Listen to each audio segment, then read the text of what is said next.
Vitamin C in the Bones, written and illustrated by Amelia Hart for the University of New England, APN 615.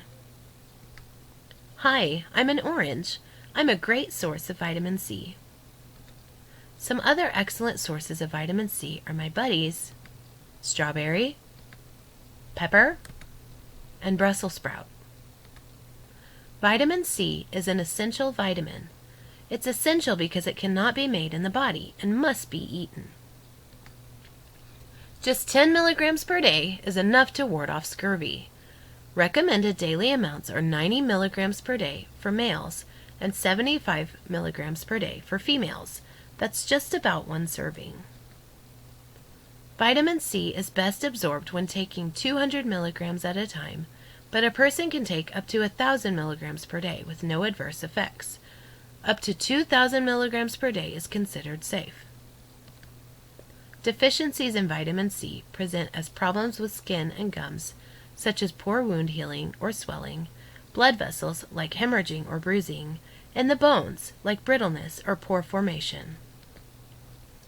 Toxicities in vitamin C can cause rebound scurvy and GI troubles. Vitamin C is known for its role as an antioxidant and an immune function. But did you know vitamin C is also super important in bone health? This is because vitamin C is essential for collagen production.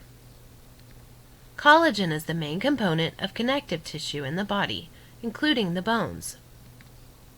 Collagen is what gives bones their flexibility and strength so they can handle pressure.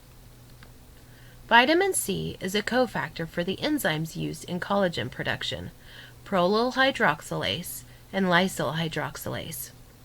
Say those 5 times fast.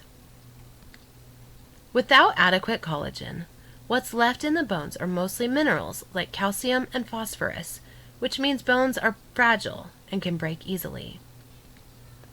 Vitamin C has actually been found to reduce incidence of fracture in patients with osteoporosis. That's great news. So make sure you're adding vitamin C to your bone density building toolkit. The end.